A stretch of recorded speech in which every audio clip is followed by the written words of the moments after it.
Good evening, my good people. Welcome to the Wednesday edition of the Blitz Pickup. Listen, the initial 53-man roster came out. We're gonna see how accurate we was, and we're gonna see if anyone messed with us with our percentile, how close we were. We're gonna talk about the injuries concerning, plus the new signings, and also our boy Chris Grier, which we know my co-host is that's his main man, has spoken. We're gonna talk all about that shortly. But before I do that, Lou, my boy, what's good? Lou, where you at? Oh, Tone, I said Tone, Chris good. Tone, what's good? Well, I heard Chris Grier, and I started, you know what I'm saying? Hey,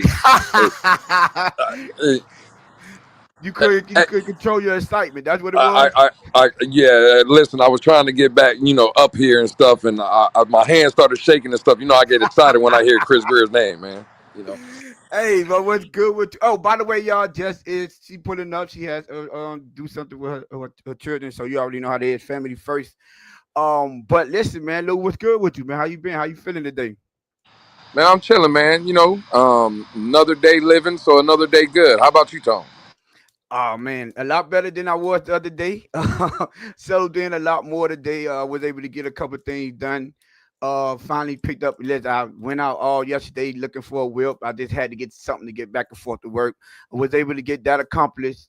So now, man, I'm starting to get back relaxing. I'm catching up on work, man. I was so behind at work, man. It was crazy, bro. No, but all in all, but it's been good. I was able to listen to some spaces today. Um, hear a couple of people takes on the 53-man roster, and also the signings and the releases and the pickups and things of that nature. So yeah, man, it's been a pretty productive day, I would say, for myself.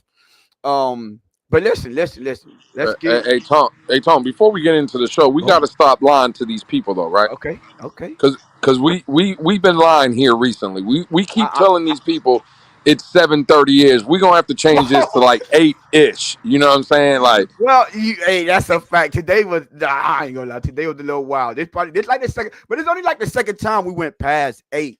So I don't know. We got it the third time. Oh, Lou, three strikes you out. So we do it for the third time. Then we gotta be like, all right, 7:30 to 8:30 ish. Between 7:30 and 8:30 ish. That's gonna be the new time slot. But listen, man, y'all know how what cap. Y'all know how I do, man. No matter what happens, we still find a way to pull up and get this stream going. So, hey, man, shout out to y'all, man. We see y'all coming in. We're late, y'all late, so we all we made for each other. Usually, Lou, we have all them comments at the beginning of it talking trash about us, but it seemed like they were just as late as us. So I think they got to cut us cut us some slack.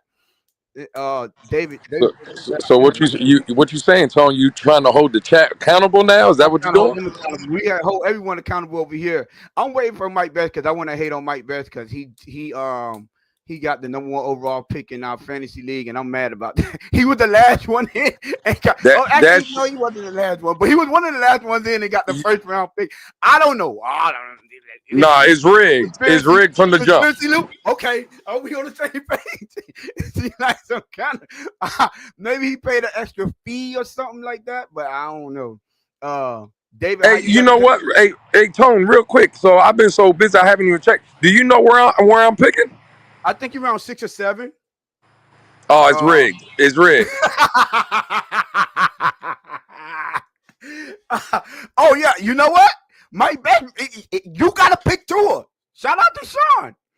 Yeah, Mike Bet. All that you the number one tour lover. You have if he don't pick Mike tour, then he cannot be part of tour now. I'm just saying I don't make the rules. I just enforce them. I'm just saying. All I'm saying, Tone, is in this league that I'm in with y'all, right? Yeah. I'm like Tua, and whoever's running this league, I ain't gonna put no names out there, right? Is like Brian Flores. I'm getting sabotaged. I'm just here to say again, I'm Tua, and the whoever's running this league is Brian Flores. They're walking around with a white beater and house shoes. I'm getting sabotaged, Tone, is what I'm saying. I'm not at 3. I thought I was at number 2. Hold on. If I'm at 3 and I was at 2, yeah, it's Wait, 30. no, hell no. How are you at 2? No, I ain't had nothing to do with Nah. Hell nah. it. Yeah, hey, what? Hey, listen, man. Listen, wait, come on, man. Like, let me be I clear. want a recount. I want it to be like in Florida when we vote for the president and there's a recount. I need a Yeah, recount, yeah. revote. Yeah, I need all that. After Al Gore, the president, I think. Trey is at 3. Yeah, see, Trey is at 3. Okay, thank you, man. I was like, I know I ain't tripping. Come So on, so baby, so you hating. so wait a minute. So Mike Best is one of the last ones. He got one, and Trey was one of the last ones to enter. He's at 3. That's what I'm saying, Lou. Nah, nah, All I nah. know, I was one of the first ones, and so I deserve my spot. But everyone else, I don't know. He say Tony is definitely number 3. You're not even in the league. Oh, hey, listen. You could be in the chat, but you can't be on. You know what? I say last. Say last. Definitely. Oh, draft trades are available technically. Oh, y'all want to talk some money? Y'all want to talk? Do y'all want to talk money? Hey, listen. My spot is up for sale. That's all I'm saying. Man, you My, got 3. I'm trying to hit Mike I'm Best up two. for number 1. What you talking I'm, about? I'm I'm 2. What you mean? Trey is 3. I'm 2. Oh, you know what? This thing is rigged from the jump. I want a refund. Is what I want. Hey, who's last? I need to go check who's last. I would love to see who's last. Oh, we got a visitor in the back. You can't. Are you waiting for us, or can you bring yourself up? You can bring yourself up. Oh, okay. All Bring right. Say myself less. up. All right. My bad. Hey, Jess, what's So, good? so where am I in the I didn't even look. I didn't even know the order was picked. Hey, hold on. Hey, Gabe, you supposed to take shots at Alec, my boy. I Wait, know wait, wait, wait. So Game Boy said he thought co-host, right, or host. So he got Tony at 3. I'm just saying I need to know who's 2 and 1. That's what I'm fact. looking for. Not the fact since you want to get it started.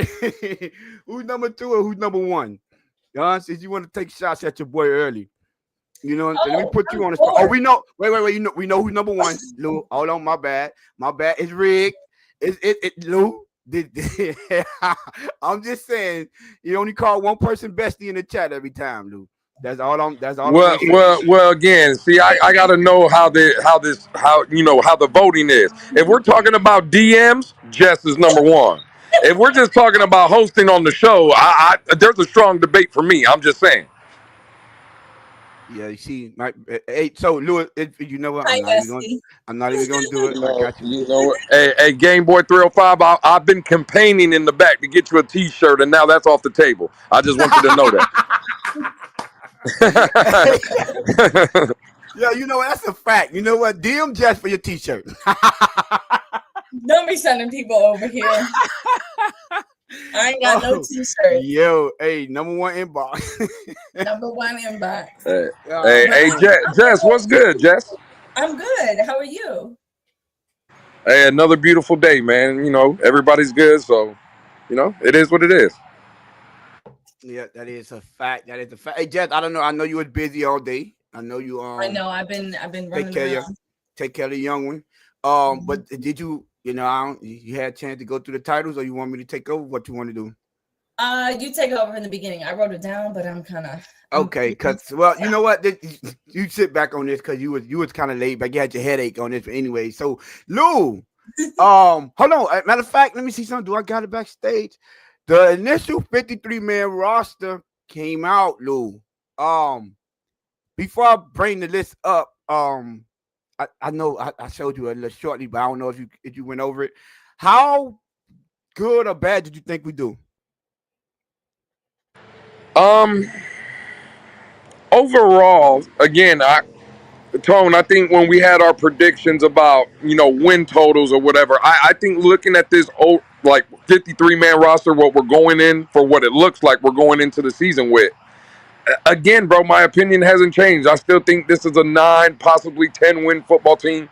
I don't think it's as bad as everybody. There's a lot of people, Tone, that I would say have concerns. And again, I'm not saying I don't, but overall, bro, I think this roster maybe not. it might not be as good as 2023 people might say, but I don't think this is a bad roster. I think this is a roster again.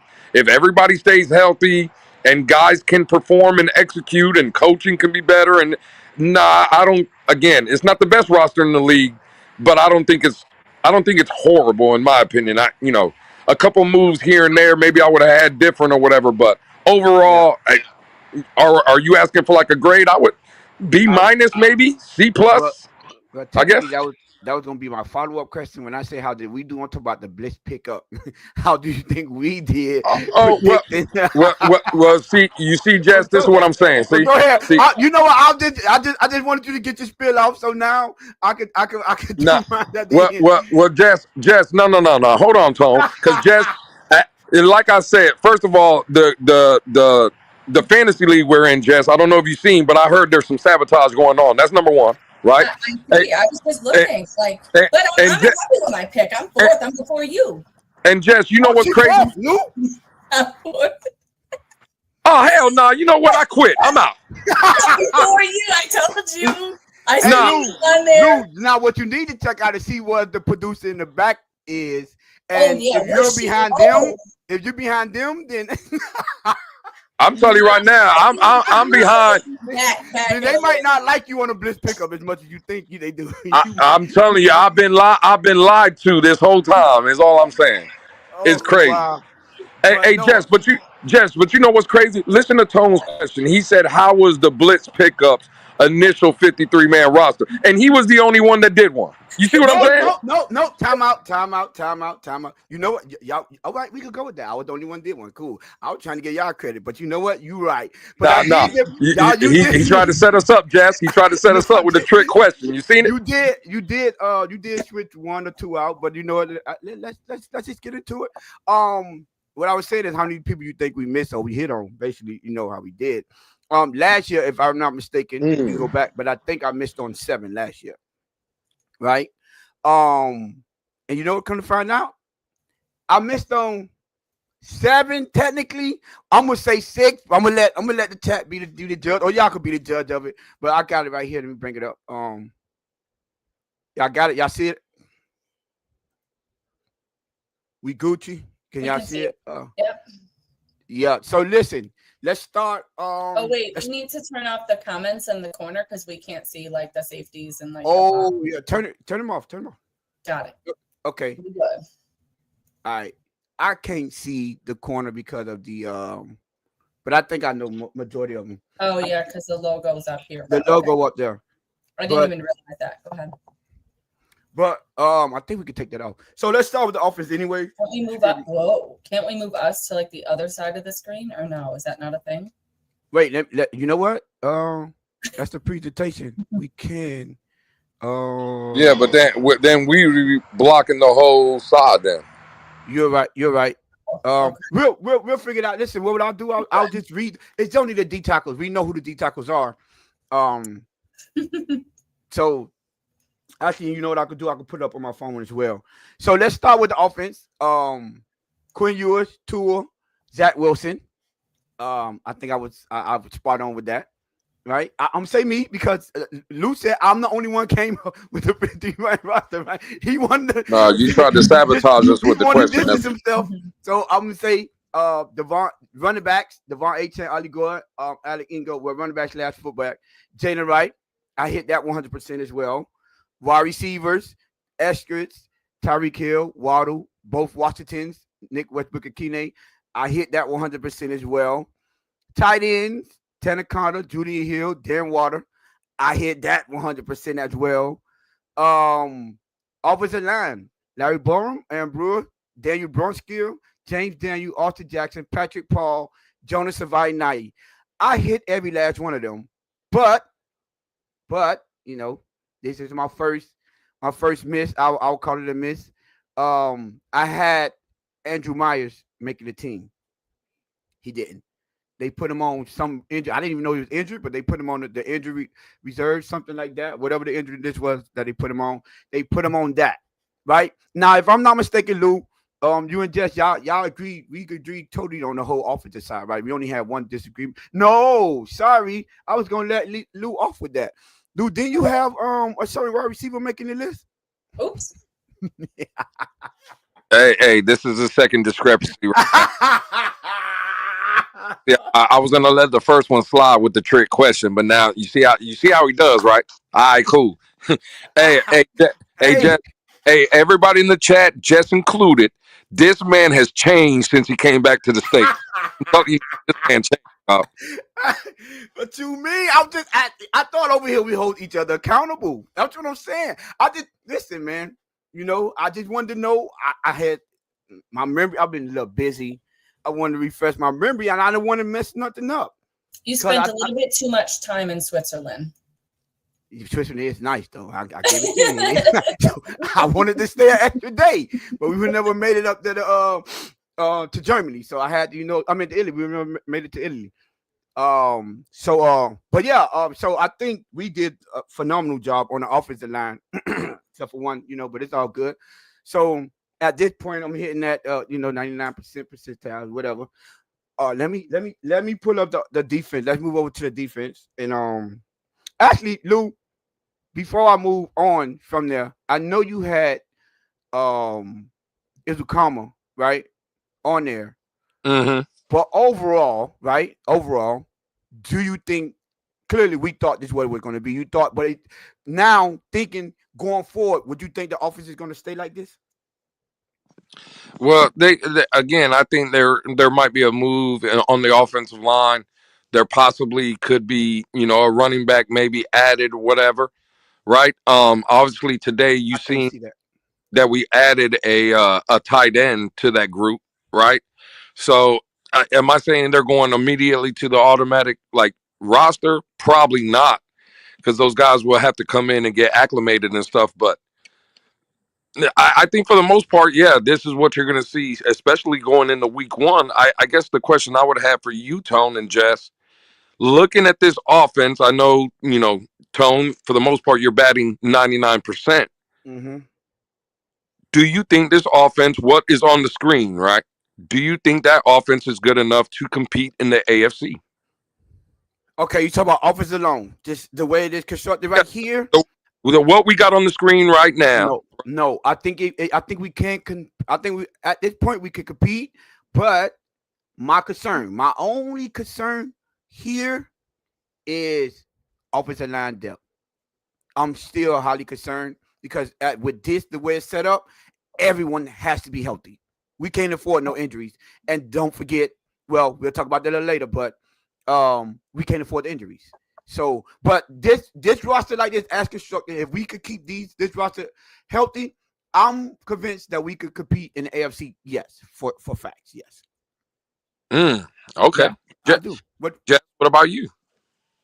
I'm saying no, just based off of depth, and I know that somebody's gonna. I hate to say this, knock on wood, somebody's gonna get hurt.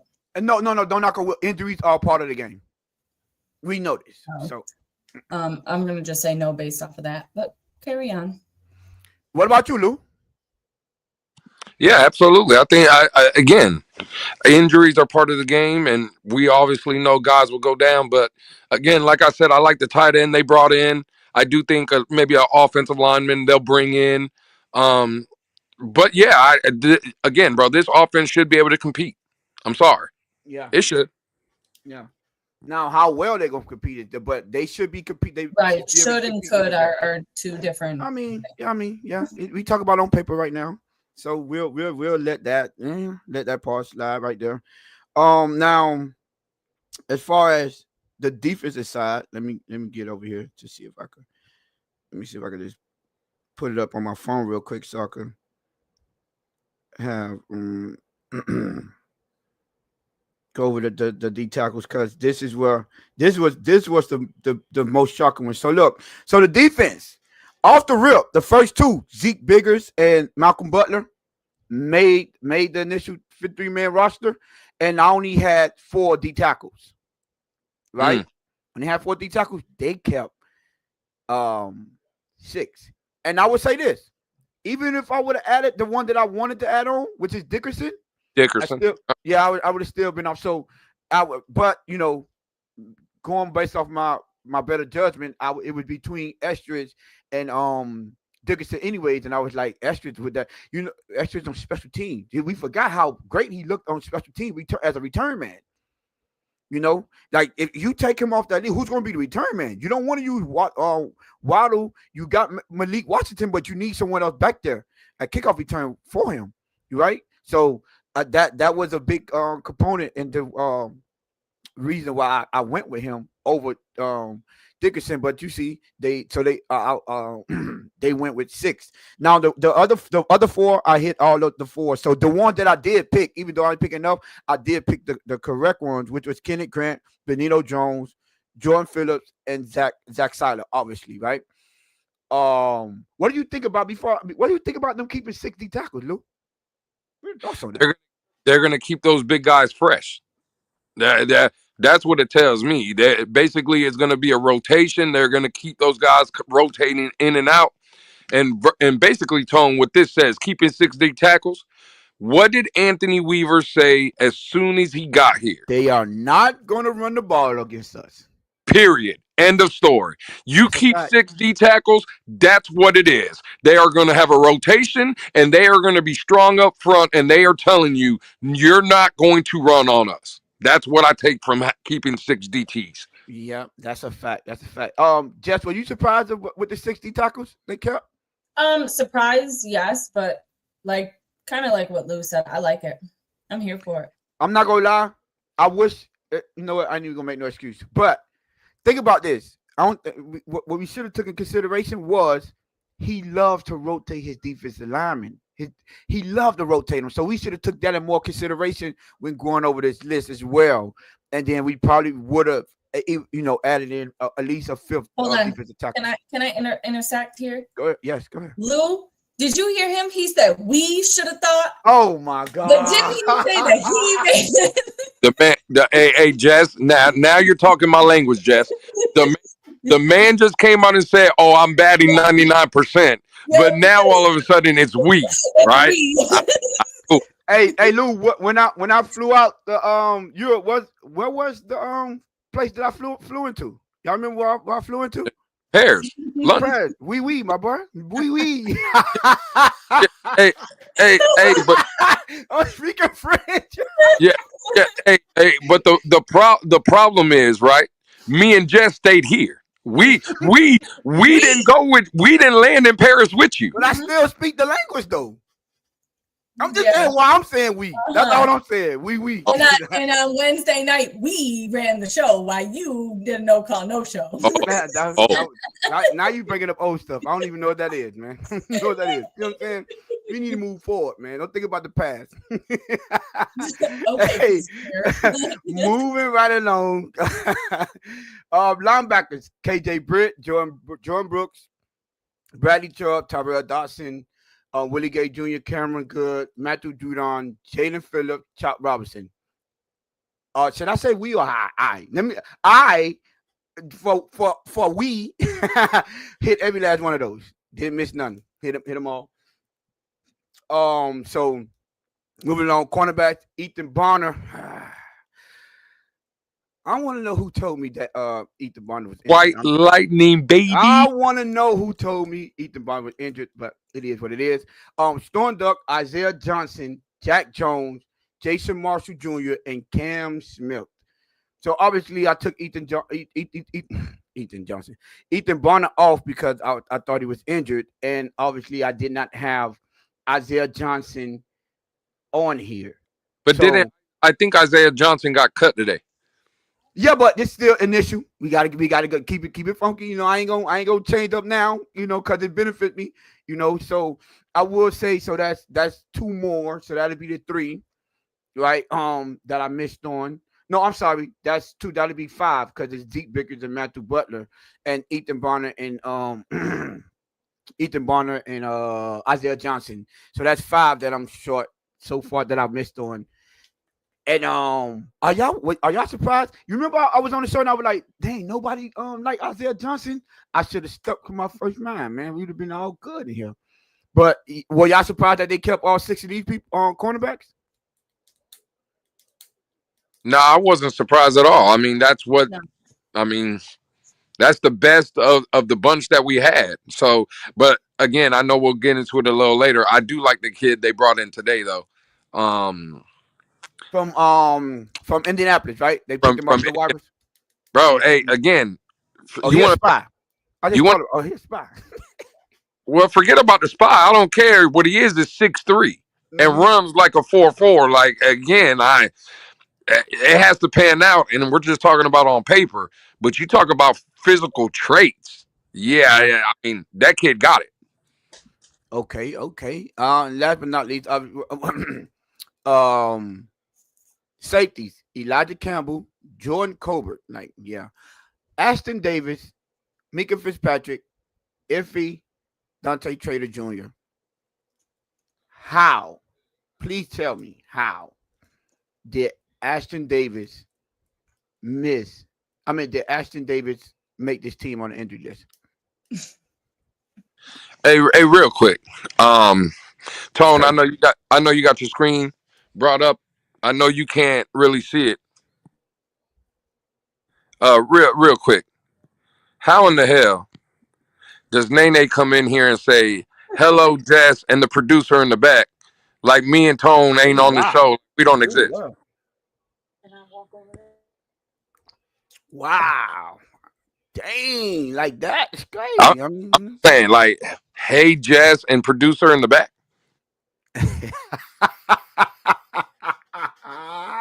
maybe she tired of saying how maybe she getting tired of us, dude. God dog, she getting tired of us already. What do y'all That's think about crazy. hey Nene, that nasty work. I'm not gonna lie, Nene. That's some nasty work. Um what y'all think about these safeties? Again, I think me and you are both high on Elijah Campbell, right? Um, Patrick Morris, was that a shock to you at all that he Yes, got released on? yes, yes. Me as well. I thought Mhm. Patrick Morris would have made it. Jordan Colbert over Ashton Davis on here, period. It's wild to me. Well, Ashton Davis again. I know he's dealing with some injuries, but when he's healthy, I think he's better than at least this guy Colbert, right? Like, so I'm not really mad that Austin Davis or Ashton Davis made the roster. I would say for me, Patrick Morris getting cut and having Colbert on here was the shocker for me. I didn't see that coming. Mm, I don't know. So yeah, that was a little while. I said 7 Uh, earlier, and I just realized it was 8 because I forgot about Dante Trader Jr. Are you saying you don't like the safety room? I'm not listen. Outside of Mika, I have questions for with all of them, and that's just 100%. The DBs we know we have questions. Let's be honest. But yeah, outside of Mika Fitzpatrick, I have questions with all these. I mean, they already released Jordan Colbert already, so he's no longer there. And I'm trying to figure out what is Ashton Davis' injury, because I know he was slotted to be a starter. They like his size and the physicality, so I'm curious to see what is the extent of his injury because I haven't looked into it. Do you know? Do anyone of y'all know? Just Lou? No. No. Okay, so well, I mean, I'll look into it because they Maybe keeping a him. chat. They Anybody in keeping the him on chat? the roster. Is it what? Say again. I was saying if anybody on the chat knows Oh anyone. yeah, the chat. Chat. If y'all know, hit us up. 28 of y'all in the building. Make sure y'all hit that like button, hit that subscribe button. Help this channel grow to grow to 700. Get us to 700. Like I said, get us to 700 during the season, and we will be giving a giveaway. Two of them, maybe two of them. So Why, y'all make sure y'all hit that subscribe button. why do you think we're not growing?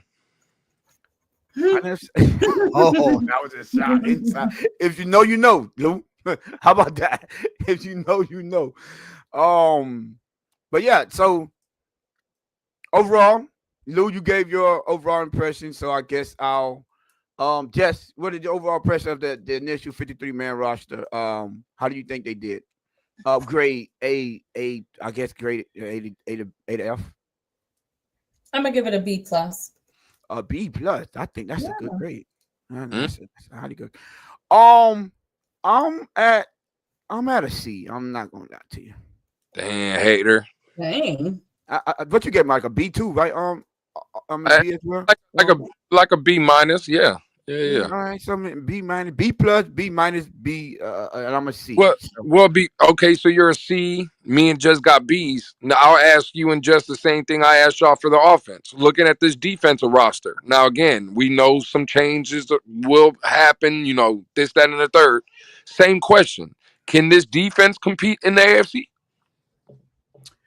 Yes. I think you say yeah. Yeah. I think they have the potential, like with the front seven, but I'm not going. I'm gonna be honest with you. I'm a little bit more worried about the secondary. This the way it's set up here.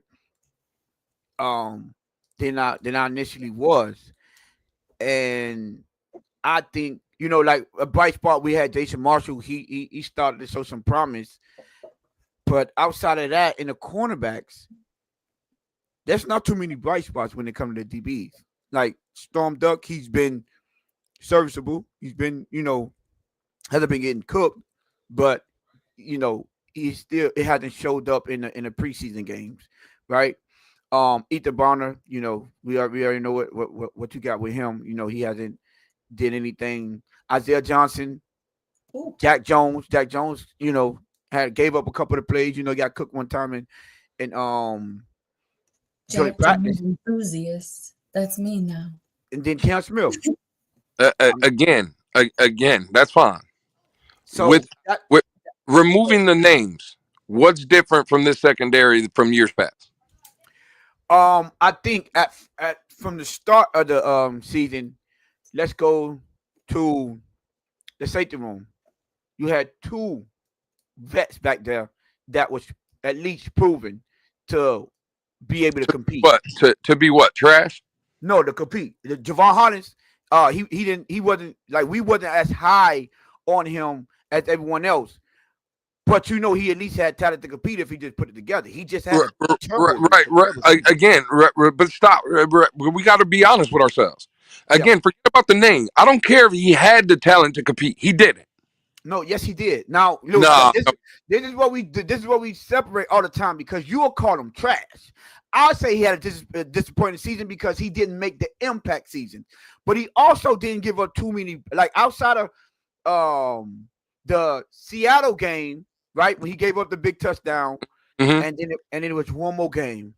I can't remember. I think it was The game. Tell me the moment in the big game where he did anything. That's what I'm saying. No. No. But That's what I said. We wanted him to be an impact player, and he you was called him trash. Now, right. trash is he giving up plays left and right. He wasn't. Yeah, he wasn't making the. Come on, dude. He just wasn't making the impact plays that we wanted. No, we had one against Jacksonville. That's the again.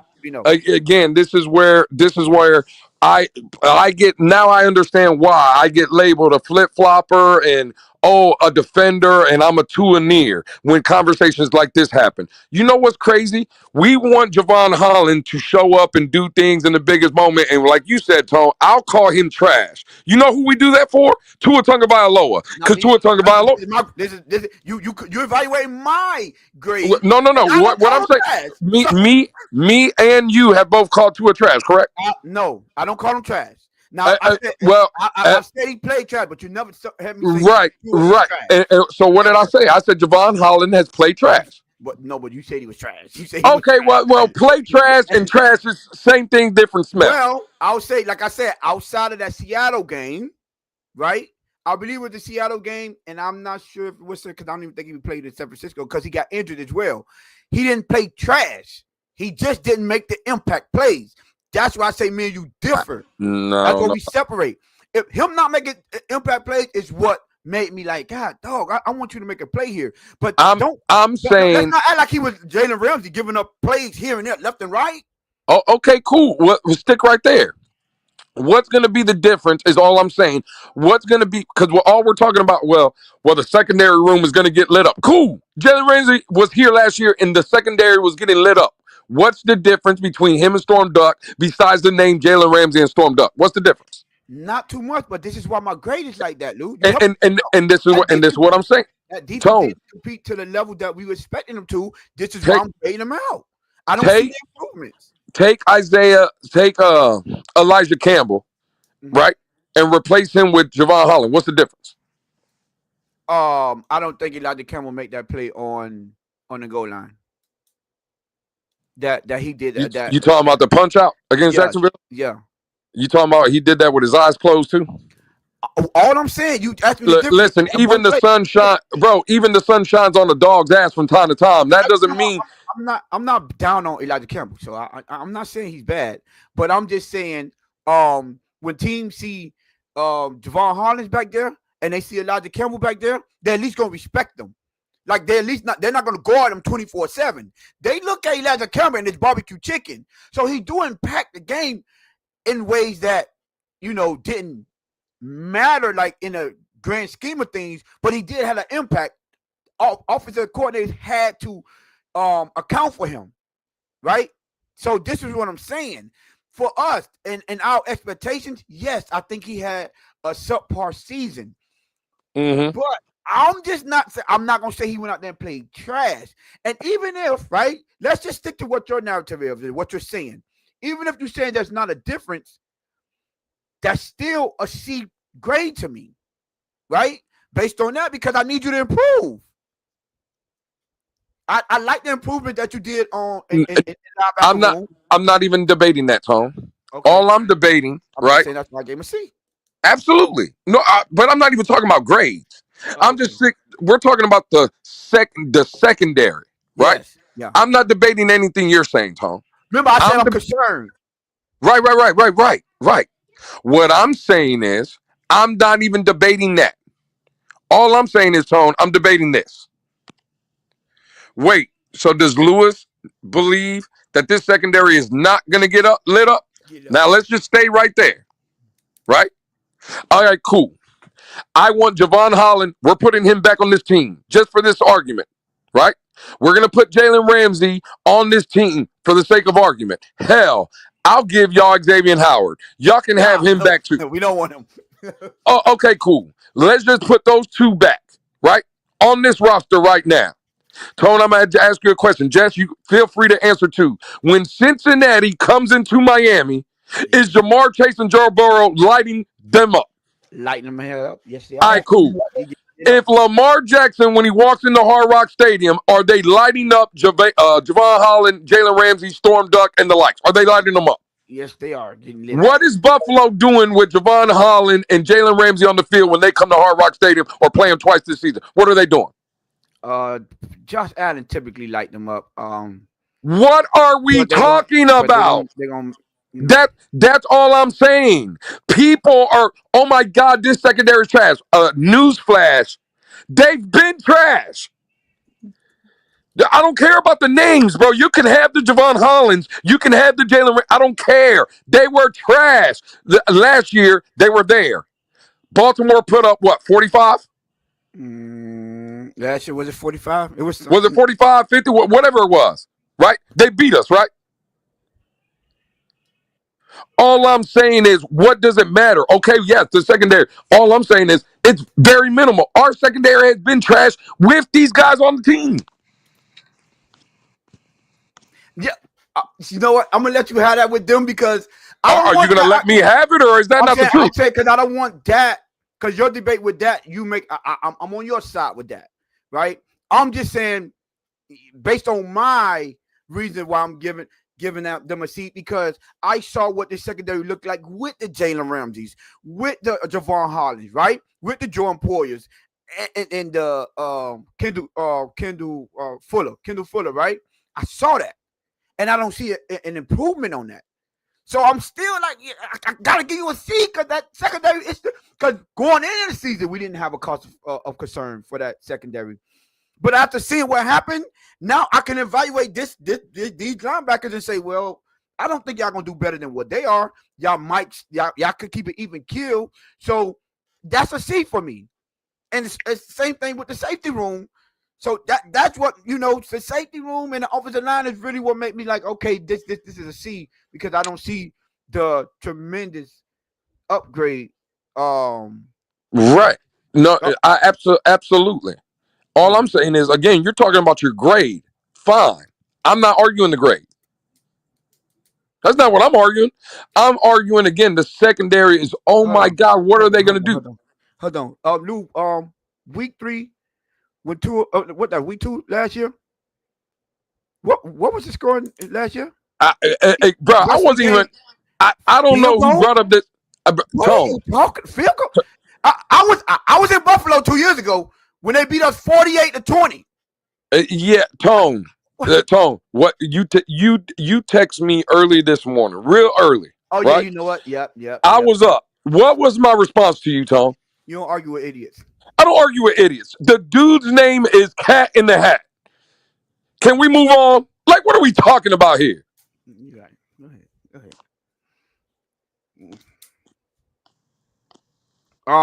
I'm not sitting here arguing with damn it. And let's be clear with that right there. When you know what?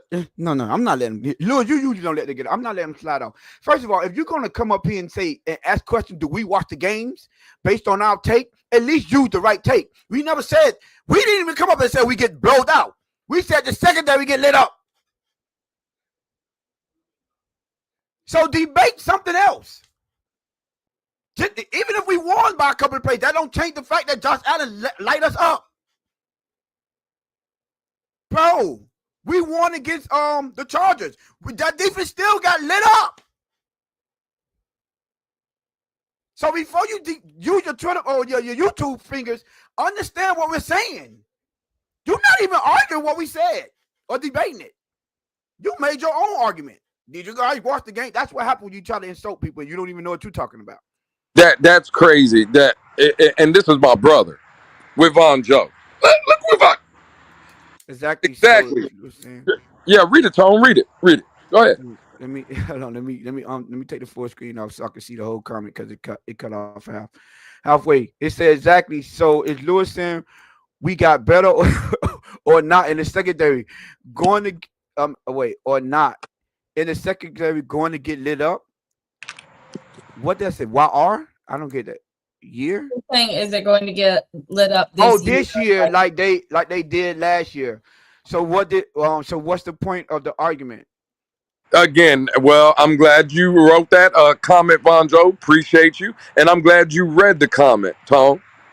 What the argument is everybody is telling me that we are going to get lit up this season because our secondary is trash. We don't have no players. That's the argument that everybody makes. I ain't got no. Cool. Y'all can have that. What I'm arguing is last year we would have looked and said, oh, Javon Holland is back there. Oh, Jalen Ramsey is back there. Oh, Kader Kohu is back there. And we got lit the fuck up. So whether you have them this year or not, the point is you're getting lit up. See, people, Tone and Jess, they're so worried about just saying, is it better or worse? It's the same. They're going to get lit up. That's why the point of the exercise.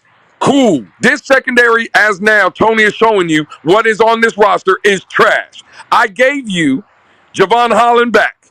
I gave you Jalen Ramsey back. When Cincinnati comes down here, they were lighting that secondary with those two players back on the team. They were lighting them up. Were they not? What's the difference? All I'm saying, people are worried about names. It doesn't matter, bro. Joe Burrow, again, you know who had a good secondary last year, Tone? The Baltimore Ravens. Mm-hmm. Joe Burrow almost threw for 800 yards in 2 games against them. Where is Baltimore got a bad secondary? No. Nah, Tone, what I'm saying is we just got to understand when Joe Burrow comes to Hard Rock Stadium and lights up the secondary, guess what it is? It's Joe Burrow. That's what he does. Right? That's the point I'm trying to make. People are just over, oh my God, what are we going to do? The secondary, oh my God. Stop. They've been getting lit up. So I don't care. It's cool, is all I'm saying. Oh, David said, can we wait? Can we wait till we see what Mika Jack, Jason, Rasheed Douglas, and the new safety look like? No, we're giving a prediction.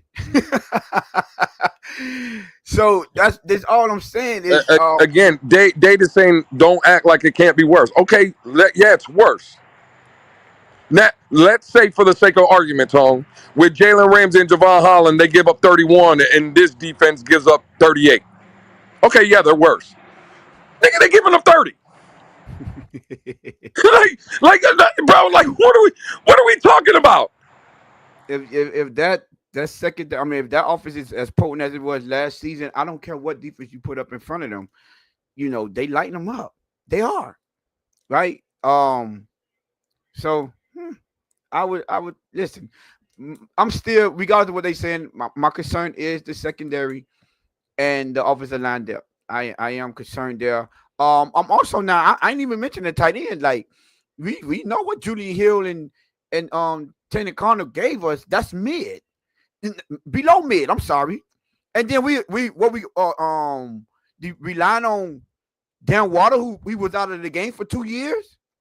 So there's a lot of causes of things to be concerned about here that I'm like, let's see. And I'll sit to believe it. Like, do y'all not think that I want to be proven wrong? I hope they come out and it's a plus.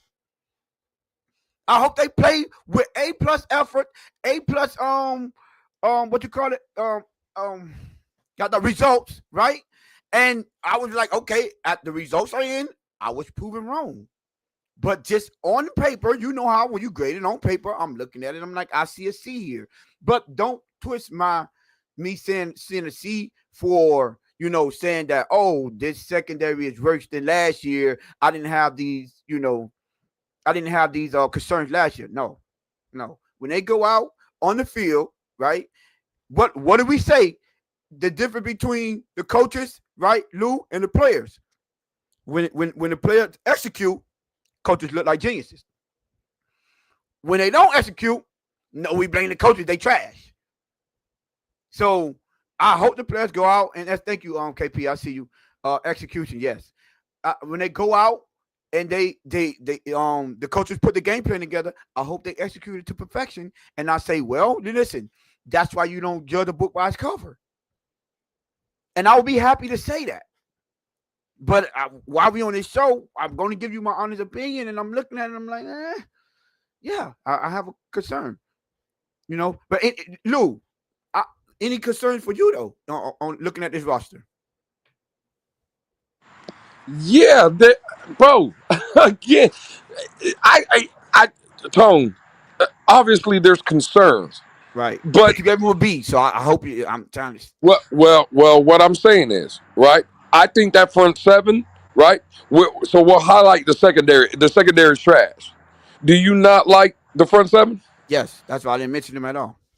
Again, so what I'm saying is, there's four guys in the secondary, and we like seven up front. That's better, right? On defense, yes. Mm-hmm. Again, cool. You think this defense from a front seven perspective, is it better this year than it has been in years past, or even last season? Yes. To me, yes. Right. So again, Sure. and we all know in football what helps a lackluster secondary is a dominant front seven. Now, I'm not predicting this to be a dominant front seven, but on paper, it has the possibility, right, to be a very good front seven. I think our linebacking core, from a coverage perspective, is better. I think, again, when you have the 6D tackles that we talked about, if you force a team to be one-dimensional, if a team can't run, and now the Dolphins know, hey, they have to pass, I think you can scheme and do things to kind of mask a bad secondary. Overall, is there a concern for the roster of the team? Absolutely, Tone. Jess. But what I don't like, and I say it all the time and when we have these conversations, show me a perfect roster in the league. Yeah. Like we got Sean from Red White and Bill. Salute, right? He's always in here. I'm sure if you ask Sean whether people want to believe it in our fan base or not, I'm sure Sean has like worries about his roster. There's question marks on Buffalo. There's question marks with Philly. His secondary, right? All I'm saying is we have these conversations. Oh my God, are we so worried? Yes, of course. This team has failed us time in and time out. So I'm not giving them a pass, or I'm not trying to excuse them any anyway. Like, I'm not trying to give them a pass. But when I hear, like, oh my God, this secondary's trash, the sky is falling. No, I don't believe this to be the case, bro. I don't. I'm sorry. I don't. Tone, you hear me? And Jess, you hear me all the time, and I say it. People in this fan base, they love names. If we had names on this roster, right, especially in the secondary, people would Mm-hmm. be like, oh my God, the secondary is good, just like what we thought was last year. Mm-hmm. And it wasn't. So, yeah, there's concern, Tone. But, uh, well, I'll ask you, Tone. I said it earlier in the opening, right? I still think this is a 9, maybe possibly 10-win football team. Looking at this roster, offense, defense, special teams, whatever, have you wavered? Because you also said No. 9 wins. Yeah, 9. Yeah, I'm still Oh, at the 9 win oh, mark. okay, cool. So you think this team can win 9 games with this Mm-hmm. terrible secondary, correct? Mm-hmm. Yep. So what are we talking about, bro? Like, I just don't understand. Like, Tone, you're in these same Twitter spaces and YouTube channels that I go to, and you hear them. Oh my God, they're gonna get lit up, bro. Again, Joe Burrow has lit us up before. Lamar has lit us up before. Josh Allen usually lights us up. Like, what is the concern? Now, if you tell me when we play New Orleans, Tone, if Spencer Rattler is lighting us up, now we got a problem. If the kid Justin Fields with the Jets, if he's lighting us up, Tone and Jess, now, hey, sky's falling, right? We got a problem. But I'm not going to sit here and be like, oh my God, did you see what Joe Burrow did to us? When Joe Burrow lights up Kansas City, and Joe Burrow lights up Buffalo, and Joe Burrow lights up Baltimore. Baltimore, Mm-hmm. right? Like, oh my God, he's going to light up Miami. No shit. That's what he does. And that's all I'm saying. That's all I'm trying to get. So, but to answer your question, yeah, sure. There's question marks on this roster. Absolutely. But is that just a Miami Dolphin problem? No, I do not believe it's just a Miami Dolphin problem. And again, I still haven't wavered. I think this is a 9 to 10 win football team. And if you can get lucky, Tone and Jess, and win a game against Buffalo that no one expects, or Baltimore that no one expects, or Cincinnati, or the Commanders, or a team like that, then you possibly could get to 11 wins, or maybe 12, right? You Mm-hmm. still got to see. But I do think, again, this roster overall is not as bad as everybody makes it out to see. Yeah, make it out to be, yeah, right. And I saw now. I do want to give a little pushback on the front seven, right? Because I agree. You have a dominant front. You have it for the most part front four. If they get there, you can help that secondary out tremendously, especially if you got a dominant front four and you can let those other 3 linebackers help out in the underneath coverages, right? But I would like to. I guess y'all remember where y'all are, right? In here, we also do the film breakdown. And in here, I have showed you guys when Anthony Weaver dialed up a perfect pressure, but that secondary was so trash that Aaron Rodgers only needed a half a second, and Garrett Wilson cooked Ramsey right off the line. So yes, the front four do help a secondary, but that secondary can also waste some perfect calls. So it kind of balances itself out, which is why I gave it a balanced grade, a C. But let's not act like a front seven erases the secondary problems. It doesn't. They still have to hold up their end of the bargain. So that front seven is okay. It's good. Now I ain't gonna say okay. It's good, and it's all fine and dandy to have a dominant front seven. But if your secondary can't hold up for nothing, then that's gonna go to waste. I'm sorry to tell you. So just think about that when y'all saying when you did automatic assuming that this front seven are just going to just wipe out the secondary. Like, you know what? Don't worry about the secondary because as long as we got that front seven, we don't have to worry about our secondary. You crazy. Go back and watch that Jets game. Well, You're going to be like, God, dog, the man was well, in there in split second. well, again, I didn't say it was going to, I No, said it was it. Game Boy 305 comment. Oh, okay, all right. Yeah. Game Boy 305. He was like, the front seven helps out improve the secondary tremendously. Oh, helps the secondary tremendously. Yeah, they do, but they also that secondary could also waste a front seven because they can't hold up their end of the bargain. Like if you can't cover for a half a second, then what you want me to do? And we've seen that at times last season. Just go back and watch the film. Go back to the Green Bay game. Go back to that Jets game. Right? Even the Arizona game is like, God, dog, right? So that's all I'm saying. Let's not forget that they still have to hold up their end of the bargain to a certain extent. Like, come on, bro. I don't expect you to cover for 1.5, 2 seconds all the time because that's not our specialties and y'all need to get the experience. But if I get immediate pressure, you can't give him an out. Make him go to his hot routes because that's what we want to do. Funnel him to hit the hot routes and we everybody go to the ball. Like that, hustle to the ball. So that's all I'm saying. But yeah, we spent a lot of time on that. We already almost here now. But Jess, you ready? You got the second one? Want to get into the second? Well, we could mix the second and third one at the same time. You're gonna mix the second and third one. So we can't. What we gonna get into it anyways? You talking about injury concerns and new signings? You match them together. All right. So injury concerns and new signings. How do you feel? Ali say 53 watching and only 24 likes. It's crazy. That is crazy. Yeah. Please get those likes up. Get next man up, hit the like button. Facts. Listen, this is what I would say. So because we were talking about it now, I think I mentioned the tight end with the cause of concern, right? The tight ends. Darren Waller coming off injury, and he's slated to be our number one after missing, 2 years. I have a problem with that. I think they should now. What's this guy that we brought in from Denver?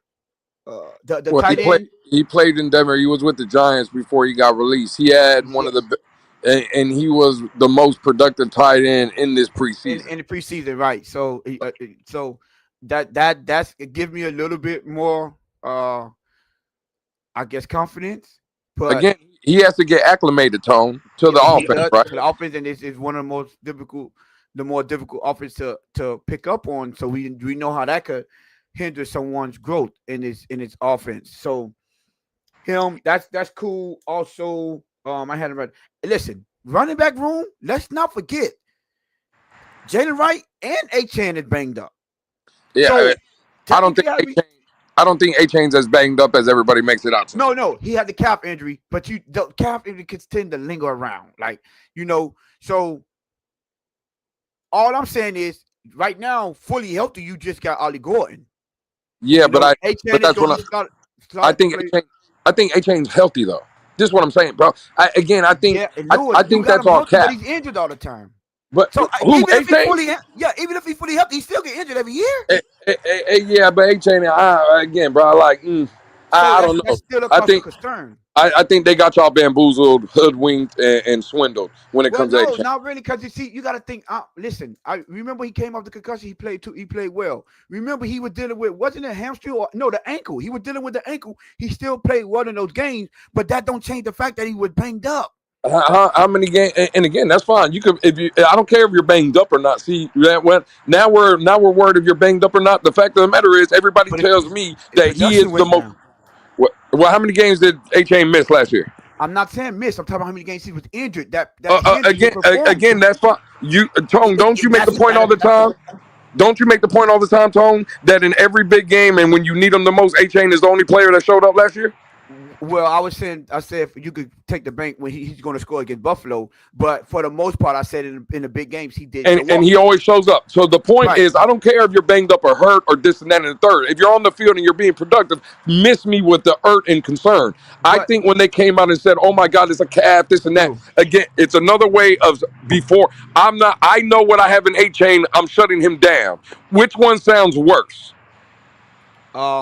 If the team comes out and says, we're shutting him down, we're not playing him in the preseason, me, you, Jess, the Blitz pickup, everybody, the producer in the back, everybody out here and their mama in the chat is saying that the team is soft. Mike McDaniel is creating an environment that's not work. We know what we're saying. Now, all of a sudden, oh my God, it's a concern. Bro, they've told you from the jump that he's playing week 1 and everybody still has this thing, oh my God, what are we talking about? Lou, I think you go to one stream to the other. He played all the games when he was injured last year too, and he played well. Now I see. Now what did he do against Green Bay? Well, again, you're the one. You are one of the people, Tone, that tell me all the time he always shows up. Right, he does show up. So then, what are we talking about? Because I'm going to show you his hindrance. You forgot he got ran down. Because he was dealing with the ankle injury? A healthy 8-10 is a touchdown. I mean, that's cool. Hey, man, I'm just giving you my opinion. I don't think he's as injured as y'all think. Even when he played well, I'm seeing how his injuries hinders him. That's not act like he's not effective. He just tend to show up. That's just how he is, right? The same thing in Houston. Y'all remember on that screen? He ended up getting dude had an ankle on him. I'm like, a healthy 8-10. So every year he's hurt, right? What I'm saying, every year he was dealing with some injuries. That's what I'm saying. And every year he's banged up. All I know, the longer you play this game, the more and more injured you go. And a lot of people, including you, Tone, have told me you would give him an extension of $10+ million. Yeah, so all I'm saying is, how's he worth it? How's he worth it if you're sitting here telling me every year he's hurt and this and that, and he's only going to get worse from here? He's not going to just get all of a sudden you're going to give him more money and he's not going to get hurt. He's not going to get worse. He might be dealing with injuries, right? And you're going to see the hindrance. But the performance he got is a $10 million a year. But if he was the 8-10 that we know he would, then he will be up there with the upper echelon, the Saquon Barkleys and the Bijan Robinson and them game breakers. To his injuries, it's hindering him from making them home runs. He's still making big plays. But it's levels. You gotta hit. He was hitting home runs his rookie season because he wasn't dealing with the nagging injuries, and he was at 100%. But we still see at less than 100%, he's still a very productive back. But that don't mean I'm going to ignore the fact. I'm like, oh God, dog, he would have scored on that. A healthy 8-10 would have scored on that. So just because he's making plays doesn't mean that he's not being hindered. We gotta be honest about that. But I'm not going to say because of injury, he's going to be trash. No, I'm not saying that. I'm saying it's a concern because one game of inches, one big long run could change the whole output of a game. Absolutely. And I'm saying I don't think if you see A-Chain one play, he's getting hogged down or whatever, I'm not contributing that to injuries is all I'm saying. He was dealing with the ankle, Lou. Okay, that's fine. I'm just saying... we're talking about concerns, Tone. I'm less concerned than you about A-Chain availability, is what I'm saying. I'm not saying, that's why I'm not saying, that's why I said, don't go to the extreme. He's not going to be available. I do know he is going to play. I already said that. We know he's going to play week 1, but he's still dealing with an injury. You want to, first of all, you want to go, at least when you're going into the season, you want to be fully healthy. Especially at the key positions. And what I'm saying is, again, that's what I'm saying. I'm not saying you're not saying he's not going to play. What I'm saying is I'm less concerned about the injury than you are. I think it's bullshit, to be honest with you. So it's a calf injury. Now, if it was what they told you it was a calf injury. Oh, so now you say they lying about the injury. They just say he had a calf injury. Again, Tone, all I'm saying is you were in Europe. When they told us that there was a calf injury, he couldn't play, he can't do nothing, oh my God, this, that, and the third. And all I'm saying is when you were in Europe, that man was running his happy ass up and down the sideline, jumping, clapping, doing all kind of shit. And again, he didn't look injured at all. Is what I'm telling you. And he didn't look injured in the games he played. But you did see the hindrance. He in the game that he played when he was dealing with his injury, he didn't look hindered. In the game that he was coming off the concussion when he was wearing the big helmet, he didn't look he didn't look injured. But he still was injured. I'm saying he was hindered.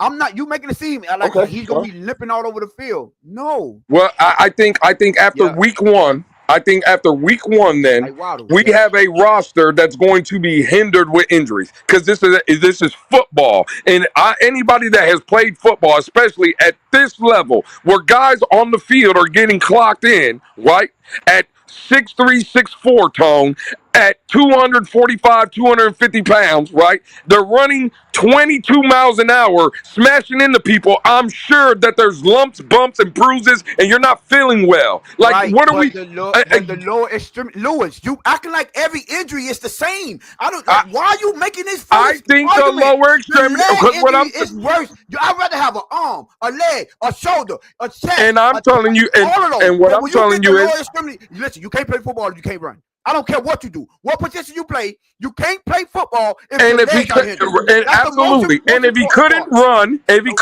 then he wouldn't be playing football. What I'm saying is, I didn't again, say he can't run. I'm saying he's going to be hindered. He's not going to be at top speed. We've seen it. well, again, we haven't seen it. I don't know. We saw him not at top. Well, again, I guess, all right, cool.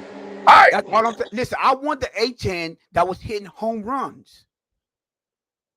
That's what I want. I want the one that was hitting those home runs his rookie season. Are you saying everyone? Yes, people might come in. For the most part, everyone starts off, at least for your starters and the key players, they're going to start off pretty healthy, right? Tone, I'm going to tell you right now, Tone, week one, right? Calf injury, right? Lower extremity, all this shit that we're talking about. If A-Chain sees a hole like he's seen his rookie season against Denver, that's a house call. And you can get, That's not true. That's not true. Not if he's dealing with a calf all right, well, we'll see. Give A-Chain week one the holes he was seeing against the Denver Broncos when the Dolphins scored 70 points. I guarantee you he's taking it to the house. Well, he when he ran against Buffalo and Baltimore, when he was running through that, he was breaking tackles. He was making people miss too. He wasn't only just getting huge holes. When he scored on that shovel pass, that wasn't a huge hole. He had to break a tackle. Again, so everything he ran through against Denver, it was virtually untouched. No, not the shovel pass. That's why I said the shovel pass. He had to break a tackle to get in that. The first one and the second one. That's all I'm saying. Yeah, nah. Again, I don't buy it. I'm sorry. I know you don't buy it because you just think what I'm saying. If he's dealing with a calf injury, right, and it hinders him, that's a cause of concern. Now we want him to go in and be fully healed. But if that calf, if it's like we've seen it happen before, you go in, you like, all right, cool, I'm starting off, but then you do a cut, let's say middle of the mid game, and it's like, oh man, I tweaked that injury a little bit. I don't want that to happen. So then why play him? No, you're gonna play him. Oh Jesus, you can't.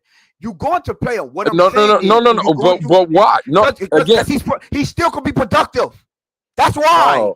You make it seem like I'm saying he's not gonna be productive. I'm saying I want him at 100%. So when he do see that hole, right, and he have to beat that, so then let him. He's capable of it. But I'm not. So then let him get 100%. I'm sorry, Tony. Your argument don't make no damn sense. No, you're telling me. Why would you? Hold on. How would you come in and say? Listen to what you're saying. And everybody deal with injuries, and now my argument don't make sense because I'm saying if he was 100%, it'd be a home run. Right. Again, okay, cool. A 40-yard play waiting to happen. So let me ask you this, Tone. You say you want him at 100%, correct? I said I would prefer him going at 100%. Okay, cool. Yes. So you would prefer. I didn't say if he's not at 100%, do not play him. Again, cool. So again. Again, cool. I'm trying to tell you what I'm talking about. If there's a concern about a calf injury, and we all know what a calf injury can lead up to, right? Then whether he's hurt or not, if he's playing, they tend to linger. So you might not. You might go from a 4-2 to a 4-3. It happens. So if it's lingering and you're playing and you're getting hit on it, do you think while playing is getting better? Yeah, but if you sit out. And like, what would you're resting it and letting it heal to get to 100% if you're sitting out. Yeah, so this is what you just said. Let it heal. I'm saying what y'all are saying. No, I'm saying if you want to 100%, sit them. You're not saying what I'm saying. We understand it's football. It's football, Lewis. They have to play with injuries. But that don't mean you shouldn't be concerned. So now you're making my argument. No, you make it seem like I said that if just because he's injured, he's not going to be productive. I just try to tell you, I was like, Lewis, I'm not trying to say he's not going to be productive, but I would prefer him to be at 100% because when he see those holes and he have that 40, 50, 60-yard touchdown waiting to happen if you got to break an ankle or you got to make a move on the safety and you're hindered by that calf a little bit and that just turned into a 30 and 40-yard gain instead of a 60-yard touchdown, which one would you rather have? You'd rather have the 60-yard touchdown. But I'm not saying sit down a guy that's still capable of making 30 to 40-yard big plays. I won't do that. I'm just saying I would prefer him to be hurt 100%. That's not wrong for saying that. But that don't mean sit him. That's crazy to me. He's still at 80%, he's still productive as heck. But you don't sit people in the regular season. You don't have to play through that. It's just something that it's unfortunate. That's all I'm saying. It's unfortunate. And hopefully by the time week 1, it be at 100%. We don't know this yet. That don't mean I'm not concerned with it. We lost Lou. Oh, he's still backstage. Like you said he needed a break from you. It tends to happen like when you realize you're not making sense because you go to one extreme to another. Just because he's concerned with the calf injury, now you want to sit him? No, of course not. This is a regular season. But you did say you want him at 100%. Jesus Christ! So yes.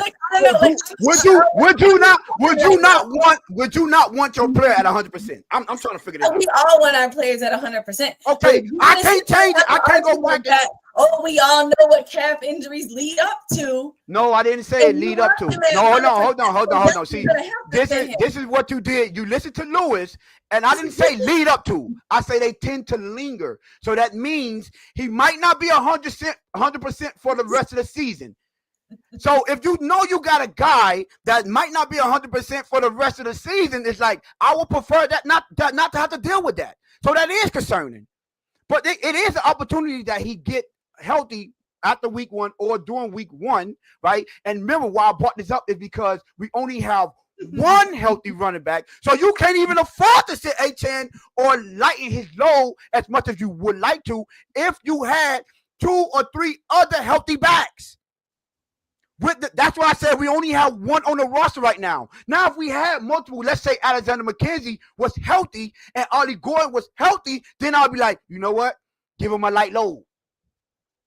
And then let that calf injury heal. But because there's only one Ollie Gordon, I guess I forgot I said that at the beginning, that is a cause of concern because you don't have the luxury of sitting him or lightening his load. You don't have that luxury. Because at this point, Ollie Gordon is the only one. Jalen Wright, no. And Ali Eagle is the fullback. So you only have Ollie Gordon and Achane right now. So please tell me, are you going to sit him and just No, you don't. You have Jeff Wilson Jr. No, Jeff Wilson Jr. in the practice squad. Get it out of here. And again, no. I ain't. Again, Jeff Wilson Jr. knows this offense. You could play. I'm gonna tell you right now, Tone.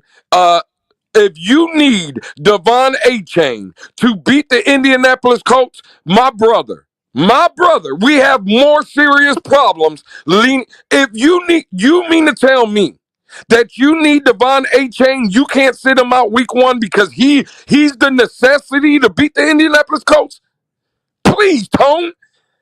What are we talking about here? If it's such a concern, why you keep going down to not letting him play or you need? Yo, he's playing. It's the regular season. Him at 100%. This is what I'm saying, Jess. That's what you said. He's confused right now. You said you wanted him at 100%, but you don't want to sit him. So now, if he go in this game on week 1 and he say, "Oh shit, I tweaked it," so on week 2, are you going to sit him or are you going to play him if he tweaks something? I'm playing him as long as he's healthy enough to play. I'm playing him. Keep putting him at risk. Keep putting him at risk, and yes, because that's what happened with a calf injury. So this is what you got to deal with. You were just saying, "Oh, we don't have no one else, so let's just take him out completely." No, and then he really injured. I did not say take him out completely. I said you don't have the possibility to lighten his load.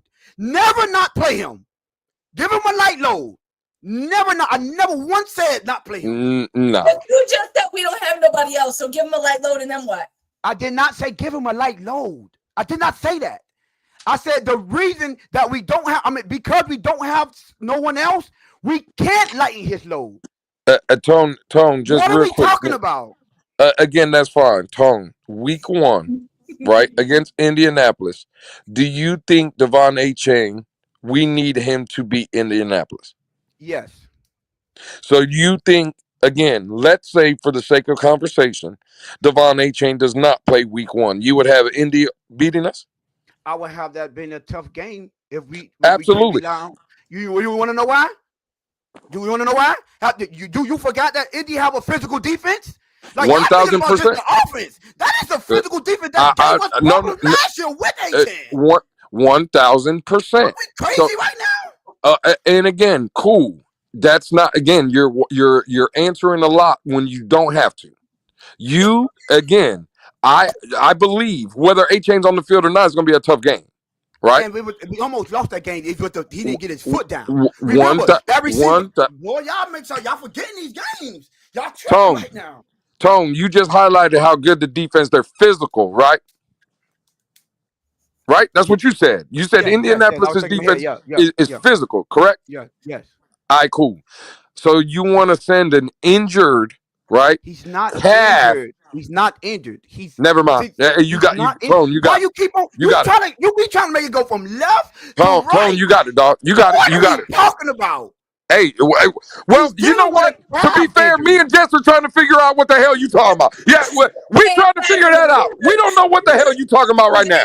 He's not injured. You don't want to sit him, but you want him to be 100%. Tone, I'm lost. Like you got. Yeah, we trying to figure out what you talking about, Tone. I said I would prefer for us to go in at 100%, but knowing that he's not 100%.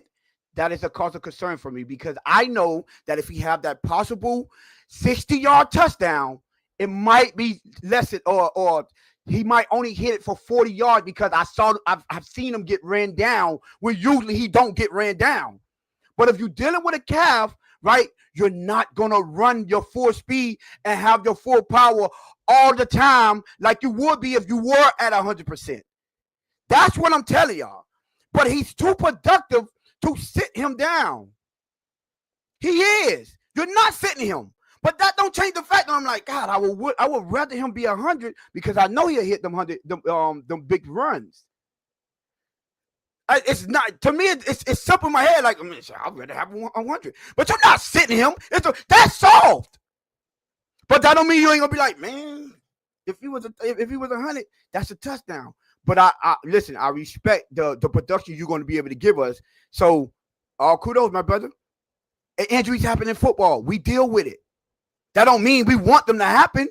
That don't mean we're not concerned when they do happen. To me, it's simple. I have a right to be concerned because he's not 100%. But he's not injured enough. He's not too injured to not play. That's crazy to me. I'm going to tell you right now, Jess. This show right here is going to get archived. I'm bookmarking this show here. If Devon Achane, and trust me, we are knocking on wood. If Devon Achane goes down in week 1, oh my God forbid, and I hear anybody come out and say they blaming the organization, they blaming Chris Grier. No, I ain't gonna do that. I'm saying, okay. Just know, I'm lighting people on fire if I hear it. I'm telling you now, all this we can't play. Oh, he has to be 100%. Tone, I know you ain't gonna do it. That's why I left you out. If I hear anybody blame if Achane goes down, if I hear anybody blame the organization, the general manager, the coach for playing them, again, I'm lighting y'all on fire. I'm telling you now. All right. But you're not. I know you're not. You won't be blaming him. I hope you're not on that side either. Blaming him. Well, you don't even think he's injured. I don't think he's. I think we just. Well, again, Tone. You. I know I don't have to tell you this. I think people love, and especially when Jess starts whooping your ass. By the way, I think people love that. Right. I think they love the interaction right here. For me, I'll be honest. I think We just had a 15-minute argument about nothing. I think A-Chain is fine, bro. I think again that what were they going to get for A-Chain having a joint practice with Detroit? What were they going to get out of A-Chain playing against Detroit? Nothing. I don't think they get they gain nothing. Well, when you say what they gonna get out of you, mean like if he so let's put it like this because you're what were they saying going to learn from A-Chain is what I'm saying. Hold on. You're saying he's not injured. If he's not injured, then of course you're gonna get timing, you're gonna get camaraderie. This is not the same offensive line. You gotta understand how they block. What are their strengths? You're starting to sound like Mike McDaniel. This team needs all the practice that they need that they could get because we can't have that offense. Look how they looked against the Jaguars backups and third screeners. That's what I'm trying to avoid. So you don't have the luxury to say, "Oh, he's not injured," but I'm gonna lie about an injury just so I can sit him down. No, that's not how that works. You can't. No, they need all the practice. Hey, Jess. Now, so Tony loses a debate, and now I'm Mike McDaniel. You see how that works? I can't wait till this. Right at the end, I'm gonna show you where you're messing your whole thing up. And you know what my slogan is about debates, right, Lou? What's my slogan is about debates? Hey, oh, okay. Oh, you caught the stuff now, huh? And you put Jess in it, so she's alone with it too. Well, I did want to remind. Wait till the end of the show. Go ahead. Well, Tone, I do know your slogan, right? But what I will say, just so you haven't been looking at the chat. Oh, what? Yeah. Cause they lighten your ass up too. Well, so would you like to start bringing up chat to see how many people would light me up and how many people was agreeing with me? Because I see one of them, Game Boy 305. I don't want to do you like that. You know me. I would love to do me like that. I'll bring some up. I just said I seen one on Game Boy 305. Oh, there's one. She went through. You see, I'm one. 10 steps ahead of y'all. I said I seen one Game Boy 305. There's one. But listen, this is what I want to say.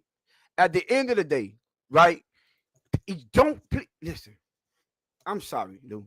Don't tell me that they fake an injury just because they're not going to gain anything from seeing Devon A-Chain. That is 100% false, right? 100% false. Right. I'm with you. Because everyone needs to practice. Absolutely. Everyone. So if you're going to tell me that they're not, bro, I might stop being a fan of this team. No. Again, I think not injured. No. What I'm saying is, I think when there's no fans around at joint practices and practices, I think A-Chain is practicing. No, I think I've seen him run. Well, but that's what I'm saying. I think they come to the narrative, well, he ain't doing nothing. I don't think that's the case. I don't think he's doing something in front of y'all. Right? That's what I think. And let me not go to the total extreme Tone and say maybe there was an injury. Let's call it an injury. When I hear people say like a concern, bro, there was reports, Tone, came out when you were in Europe that he could possibly miss 3 to 4 weeks. Yep. Right? Who said that? Yeah. People on CBS and media pundits and stuff, they were talking about A-Chain missing 3 or 4 weeks. That. I would never believe that. And that's all Tone, all I'm saying is, let's say it was an injury. In my opinion, all I'm saying is it is very minor. Right? Because, Tone, imagine the same day that they reported he was hurt and he wasn't going to play against the Detroit Lions in that joint practice. That's what the report was. I think you were in Europe at this time. Mm-hmm. The Dolphins reported A-Chain has a calf injury and he will not be playing. You know, right after that, what was tweeted? But he'll be playing week 1. Yeah, I always. That's the only one I saw. Was he? How in the hell, Tone, are you going to tell people there's a concern? But don't worry, he's playing week 1. They're telling you, bro. Don't worry, it's nothing. But people in this fan base are like, oh my God, again, sky's falling. What are we going to do without A-Chain? Bro, he's fine. Is all I'm saying. Like, again, when I hear it's the concern, bro, relax. He's okay. And all I'm trying to avoid, Tone, is that we know how this works. You've said it. Year 1 of A-Chain, hurt. Year 2 of A-Chain, hurt. So now if he gets hurt in year 3, what is everybody in this fan base going to do, Tone? Well, I see it's the calf injury.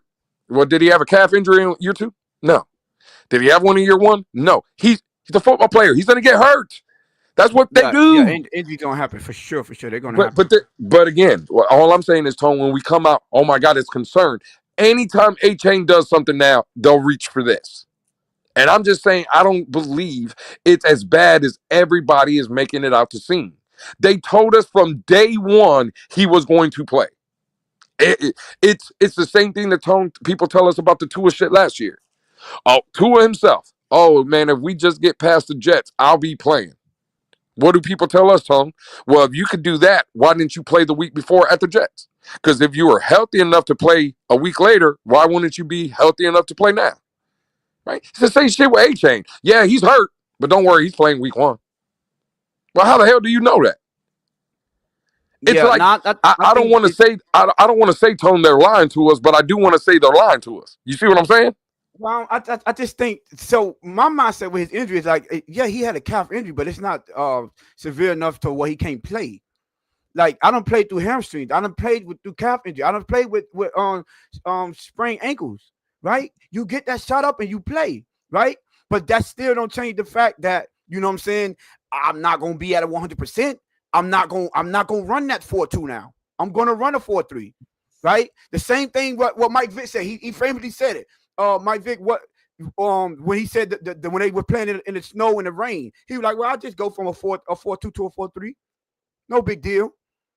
But that could be, you know, the difference between a 90-yard house call and then you get caught at the 5-yard line. And then what if you end up, you know, settling for a field goal? That's my only issue. What I had, I didn't have an issue of him, right? I don't have an issue of him not being able to play and not being able to be productive. That's why when I told you, I was like, he played through injuries every season, but he still was a productive player. But I still want that A-Chain that came that was fresh, and he was hitting the 60 yards touchdowns. He was hitting them 58-yard touchdowns. The dude was halfway to 100 and 5 games? He was 800 yards in like 5 or 6 games or something like that. Yeah, but A-Chain I would prefer to have. I don't think you're ever going to see that again, though. Yeah, no. I mean, I better could hope, though. So you trying to avoid Game Boy 305's comments? No, we say Lewis and Jess got me. I mean, Lewis and Jess got me yelling USA, USA. I guess us. But listen. No, he's saying that you're from Europe now, and this USA is whooping your ass right now. That's what they. At the end of the day, the last time they told me I would get my ass whooped, the next show I came out here and I was boasting. I told you I like to be on the opposite side. Don't ever forget that. So when I'm proven right, I'm gonna come here and say y'all was all over here listening to Lewis and Jess, but once again, Tom was proven correct. Cause I'm not going to the extreme like Lewis. I sit him down. I'm like, no, he's just gonna be lingered. He's just gonna be hampered. He's not gonna run a 4-2. He's gonna run a 4-3. That still don't mean he's not gonna get production out of him. So yeah, right. And instead of running the 4-2, he's gonna run a 4-3 in week 1, and going into week 2, he'll run a 4-4. And by the time we get to week 8, he's at a 5-7. And he's at a 5-7. Is all I'm saying. That's not how that works. Well, they don't. What you mean? You think again? Do you think playing the game of football, people get healthier during the season? Well, I think playing the game, like people play through injuries all the time, and you get what I'm saying. Depending on what kind of injury it is, you could play through it and still get healthy. Like that's not a thing. Like I played through hamstrings. I still got healthy as the season became because I didn't strain it. I didn't kill myself. That's all I'm saying. That's why I said now. Here's what my problem is because it's a lower extremity, and hopefully by week 1 it's just 100% healed. That could be right why they are holding them out. I'd rather heal it too. But if you coming out here telling me they lying, man, I'm pissed off. I'm be hella mad. But at this point, I ain't gonna lie. I probably prefer that. It was minor, and they were like, you know what? Let's use that as an excuse to just sit him out, so we don't run the risk of him that calf getting worse. But don't tell me that was a phantom injury and you just said that just to sit him down. No, I prefer it was like how you initially said it, Lou. Was I think it's something minor and they just used that to sit him out. But to think that it wasn't nothing wrong the whole time, yeah, man, I'll be pissed off. Nah, cause this offense or this team doesn't have the luxury of sitting people out like we known to go out and do our thing and handle. We got blew out in week 3, two seasons in a row. So we know how important a quick starts are, and that's all I'm saying. But listen, man, just been tired of this argument. We could get to the last one real quick because we already won one. And I know, Lewis, you wanted to get into the Chris Grier thing, so I'm not even gonna kill you on this one. I'm gonna let you have it, because we ain't gonna end it like that. You can lie to the press, but not the NFL. Oh, that is a fact. That's So true. just want to go ahead and get into the So I guess we're going with Lou on this one. facts. Grier had some things to say today. Lou, I'm gonna let you take off with this because Tony said that he don't want to end the show when he's cooking you, so you can continue on to the. No, I was saying I'm not gonna cook him on this. I never mentioned that I cooked him last time. Y'all the only one said y'all cooked me, so I just want to put that out there. I'm just saying. Yeah. Yeah, I was getting ready to say, Jess, he must be watching a playback from another show or something, because I know he ain't talking about tonight's show. But I just got you on record saying that I cooked you on. You know what? Go ahead, do your thing. well, I'm just hey man, you Tone, you know you're my guy, you're my brother, right? So again, you just got back to the States, and I kind of feel bad for what me and Jess did to you. So I'm just I'm just trying to be nice right now. My man. But nah, listen, again, I know a lot of people don't like Chris Grier. It's not going to be a popular opinion. I think he was spot on today with his assessment, except for one thing. And hopefully, Tone, me and you can kind of put our differences aside and kind of agree on something. When he said, and I quote, him and Mike McDaniel create the culture in the locker. I knew you was going there. I knew. Now you know Chris Grier is my guy. Chris Grier is definitely my guy, right? I think he was dead ass wrong in that. Facts. You, Chris Grier, and Mike McDaniel do not create the culture in the locker room. It's a player-driven league. It's a player-driven locker room. But besides that, listen, I think when he answered, I think we got so used to watching Mike McDaniel in his press conferences and interviews with the and and right. what's, and if you watch Chris Grier, it wasn't nothing like that. He got asked a question, dead ass. He gave you, whether you wanted to agree with his assessment or you liked his answer or whatever, it was straight to the point. This is what it is. Again, bro, listen, I'm a Chris Grier fan. I liked a lot of the things that he said in his press conference, besides the fact that him and Mike McDaniel basically create the culture in the locker room. But besides that, you're not going to get a lot of complaints from me with dealing with Chris Grier today. I think for the most part, he was spot on. Now, I'll ask you, Jess and Tone, this. Did anybody catch when he said at the end of the year, when they asked him, like, how were the conversations, or how did Stephen Ross kind of, go, and like when they had those conversations at the end of the year, how did Stephen Ross take it? Did you hear what Chris Grier, how he answered? Did y'all catch that? No, I didn't get to the end of it. So he basically said, yeah, him, Brandon Shore, and Tom Garfinkel went and had a conversation with Stephen Ross. Oh wait, hold on. But was that at the end? Wasn't that? But that was asking about the like the reset and the salary. So Mike McDaniel didn't have nothing to do with that. That's why. Yeah, I caught that part. Well, but that's what I'm saying. Again, you think that was a slight to Mike McDaniel?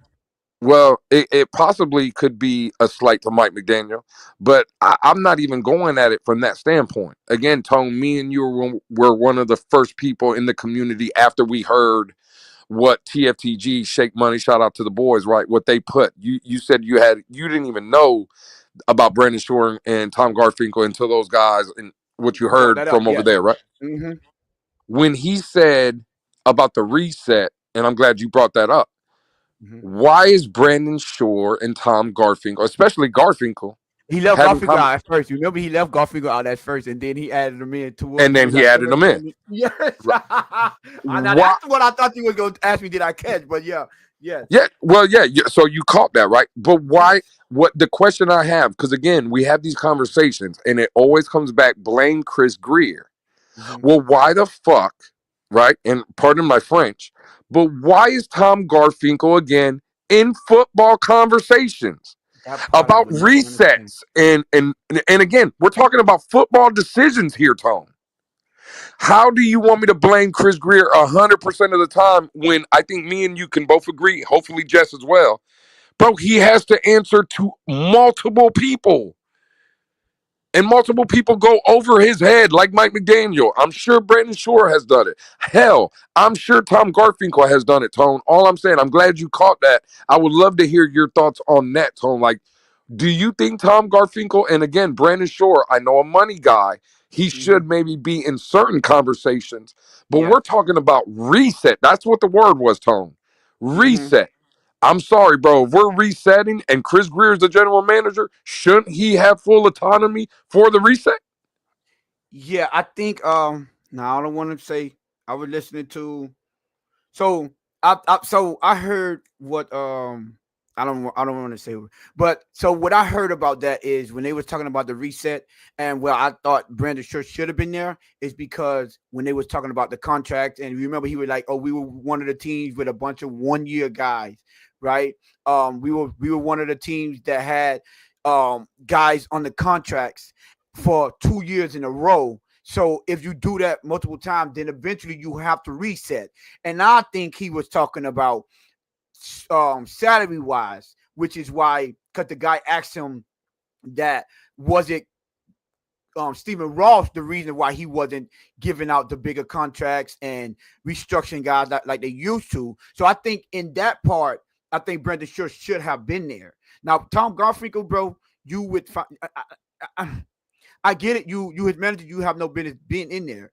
Now, when it comes down to this is the only reason why I think Brendan Sure should be in there, which I understand that is because even if you want to reset, right, and you want to bring in guys and things like that, you have to have Brendan Sure in there saying, well, these how we gonna make the numbers work. That should be his only input, right? I don't want that to get misconstrued. When we talk about resetting guys, hey, listen, this is what we bringing in. Tell me how you're gonna make this work, and then we'll move forward. But as far as who to bring in, why they bringing in, and what we gonna do moving forward, what we think about this guy, and no, this is not your lead, Brandon Sure. You could basically exit the door, because we could bring you the rest of this afterwards. We just letting you know that it's a reset is about to happen, and just be prepared when we bring you all the things that we think should go on to talk about how we're gonna make this work financially. Now, Tom Garfinkel, I don't know, bro. Yes, Lord, all of them should be there. That's how meetings go. Chris Greer isn't the only power that be. It's a team effort. Of course, everyone would be in those meetings. But this is the problem. This is the problem. Tom Garfinkel shouldn't be in no meetings It, it, unless we talk about marketing. but this is the problem, Tom. See, when we're having those conversations about who to blame, though, we don't bring up Tom Garfinkel. We just bring up Chris Greer. That's a fact. But now all of a sudden, Sean, you were one of the biggest components of it's Chris Greer trash. He sucks. I'm always hated as long as Chris Greer here. So, this is all I'm saying. Again, please, someone show me because our favorite general manager is Howie Roseman in Philadelphia. Please show me the Tom Garfinkel that's sitting in meeting rooms in Philadelphia. Because I'm sure Howie Roseman is the power, to use Sean's word, in Philly. yeah. I'm Even sure if they are in there, they just listening to what he's gonna do, but that's what I'm saying. and that's it. Right. Like, I don't know how we have, and again, this is no shot at Sean, but to your point, Tone, Sean he doesn't like Chris Grier. He believes he failed. He believes he's not good at his job. But now all of a sudden, while he's trying to do his job, he got to sit in the meeting room with 9 other people that also have an opinion about his job. Yeah, that's Like, the no, part bro, that I'm we sorry. have. I don't agree with that. I'm sorry. Yeah, that's the part that we're talking about when he admittedly said that. Well, Stephen Ross admitted live on his press conference that Chris Grier has to answer to Tom Garfinkel. That was the like, hold on, wait a minute now. You could talk to me about finances, you could talk to me about marketing, you could talk to me about all that stuff, how you want to make money. But I'm sorry, we not talking about I'm not answering to you with the decisions that I'm making when it comes to football decisions. And I think that's one of the reasons that we let our front office is not running as smooth as the rest of them are. Again, Dan Smolinski. I don't know who Dan Smolinski is. Dan Is the president of the Eagles. He's Yeah. definitely in those meetings, but he's not. He's not telling it's what's his telling name? Howie Roseman what to Howie do. Roseman what to do. Howie Roseman not answering with him when it comes to football. You think Howie Roseman running about who he's going to draft to him? You think Howie Roseman care about who he think he going to bring in when he doing his evaluations of the players that he's going to bring in on free agent or draft or anything to do with this team? No. That man is sitting there letting him do his job.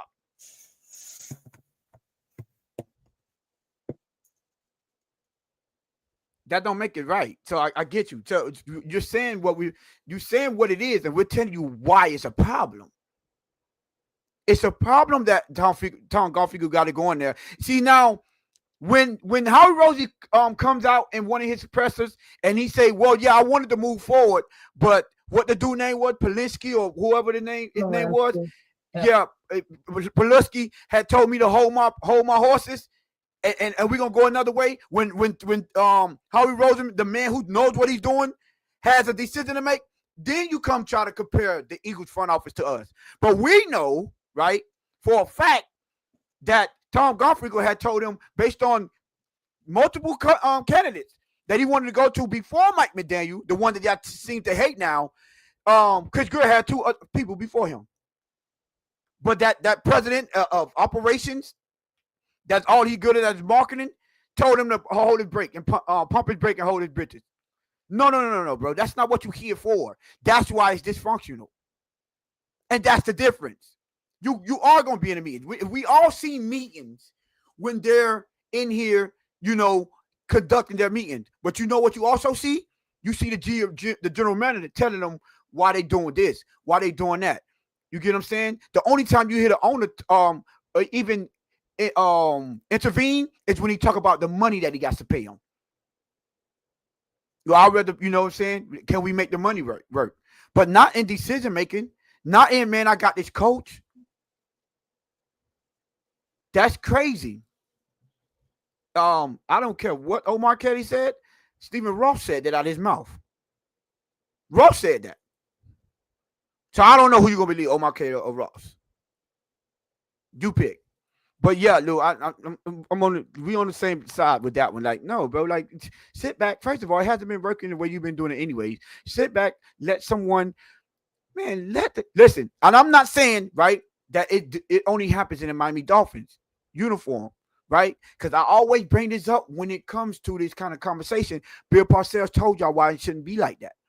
He literally told y'all, if you want me to prepare the meal, at least let me shop for the groceries. So he's out there, one of the best when he became a GM, right? He's out there letting you know, no, this is how it's going to work successfully. Well, with what Omar Kelly said, Sean, I haven't heard it, and trust me, bro, you ain't got to say you're not trying to be confrontational. We get it. Like, at least for me, I don't think you're trying to be confrontational. No, we know, Sean. What I will say is, though, like, I know, Sean, and that's the problem. This right here, but Tony, that's not who Chris Grier is. And I told people that was the problem.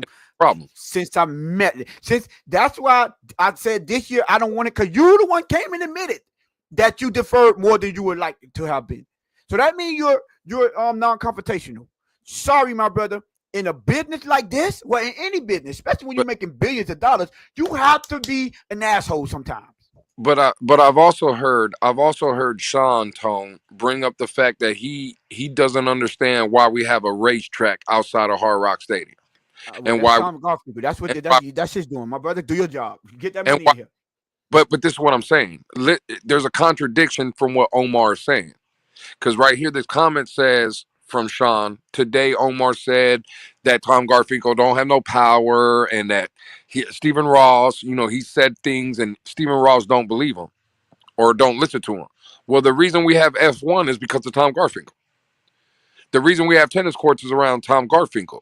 Again, go back to the press conference when Chris Grier said, and I quote, Mike McDaniel was not my choice, and I was told Not this to choice. fire him. Where do you think that came from? And he said, right, that Stephen Ross had to call him. Who you think told Stephen Ross to call him?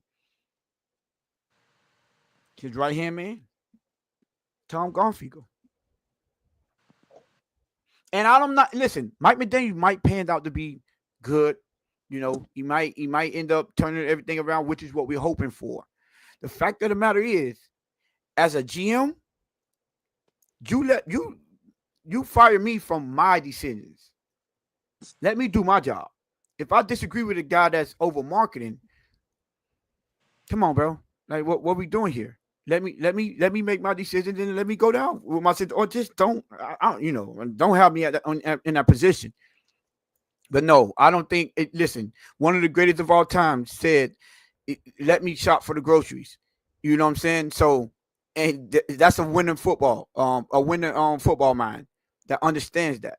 And the teams that tend to win, they understand. Listen, I know my place. I stay in my place. I hire people that I trust their judgment, so I don't have to go in there and intervene too much. That when you delegate your job to someone, it better be someone you trust, and you be like, he's going to make a decision that I'm going to agree with because I like his mindset. I like what how he thinks. Facts. If you got to babysit or have somebody, because that's what let's be real. What it seemed like Tom Garfinkel babysitting him, going to tell Stephen Ross everything that he disagree with, and we see the same thing with what it seemed like Mike McDaniels is doing. Hey, listen, man, he got this trade for Calais Campbell, but I think we could win, my brother. So let's keep him. What GM wants to deal with that madness?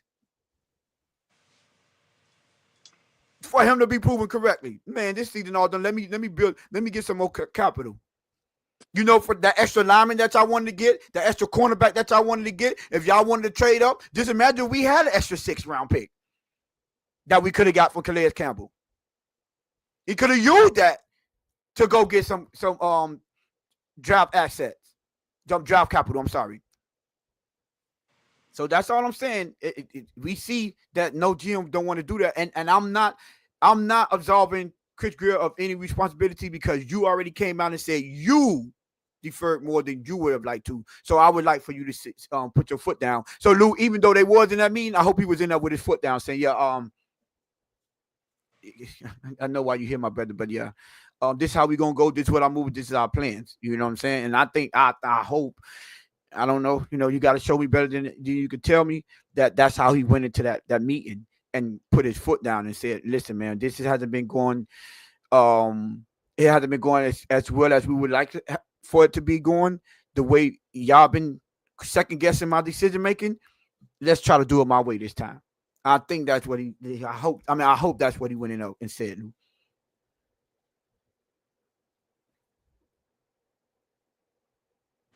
I mean, yeah, I agree.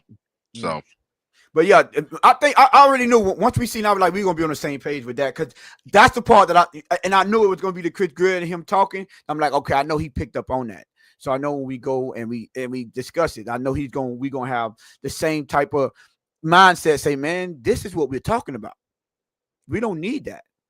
But Lou, let me ask you a question. What do you thought? What are your thoughts about him being honest and truthful and saying, yeah, we resetting? Even though they were talking about they tend to stay away from that. You like the honesty there and transparency? Well, absolutely, and it sounds like they've been listening to what we've been saying. A lot of people have been saying tear the whole thing down, rebuild from the studs. I don't believe that that's the case, and I don't believe the Miami Dolphins believe that to be the case. Again, I think he used the word that Tone. I think you would agree. I think Jess agrees for the most part. When I think about rebuild, I think about 2019, 2020. I Mm-hmm. think 2026, yeah, Bradley Chubb is probably gone. Tyreek Hill's probably gone. Hell, I think we all want Tua to be gone, right? But to your point, I think A-Chains, the Waddles, the Jordan Brooks, the Zach Seilers, and a bunch of other guys will probably be here. So I think reset was the right word. And yeah, to answer your question, I do like the honesty, right? Hey, Don't lie to the people and tell them, yeah, there will be a reset, but not a rebuild. It's virtually a retool, is what he said.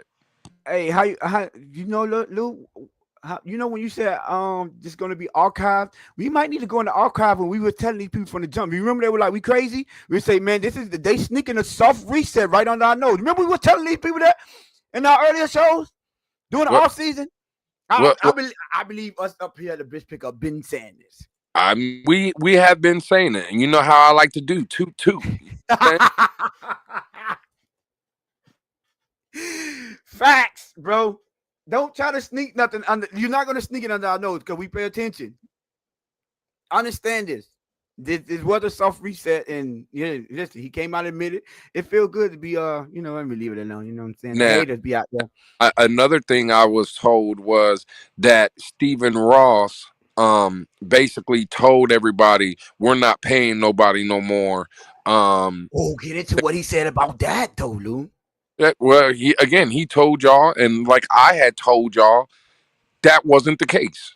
He said Steve Ross don't come out here and say nothing. I like the way he said that too. He don't never come in and tell us what we. Hey, yo, Bro, do you think now we can hate on Stephen Ross all we want, Tom?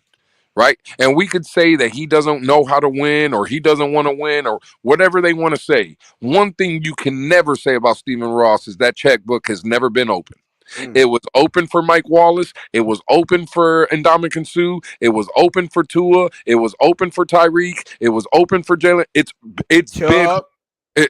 hey, that $700 million to remodel the stadium, that didn't come out of no taxpayers' money. That didn't come out of nobody. Is out of his pocket. There's one thing that Stephen Ross does not care about, and that is spending money. You mean to tell me all of a sudden this is the year he said no more? Mm-hmm. Bro, stop. It was all a lie. That's what people want to run with. And again, I had been told that wasn't the case. And I'm glad Chris Grier sat his happy ass in the podium and told everybody that sounds foolish when they say it. It's not that. It's that the Dolphins are, again, they are going to reset. There are guys that are not going to be on this team moving forward, and they are getting ready, and that's what the approach was. But to try to create the narrative that, oh, it was the owner, and the owner didn't want to spend money no more, y'all have been wrong. And again, I'm glad the general manager flat out told y'all. That is a fact. I mean, I can remember them days. I'm like, yo, so all this time, Chris Grier has been the type of person to do this, do that, put his foot down. And all of a sudden, y'all gonna say it's Stephen Ross. Bro, miss me with this, bro. Like, let's be real. Let's be real here. But listen, man. Listen, we almost 2 hours in. Listen, it's always a great show with me and Lewis. And now Jess is on your side now when I could debate. Those are my best shows. I can't wait to the next show. But listen, we're about to get up out of here. Jess, you got anything before we get up out of here? I'm good. Wait, why can't you wait until the next show? We'll see. Okay. No, it's not gonna be the next show. I was just talking trash about the but thing. you know what? I do have something to say now that you said the next show. I just want to say we got to find something to turn up about on Friday because the next show is 2 days before my birthday. So Lord, beginning birthday celebration weekend for Jess. So I'm ready to turn up with y'all on Friday night. We're gonna have outside Jess on the show next time. Oh Lord.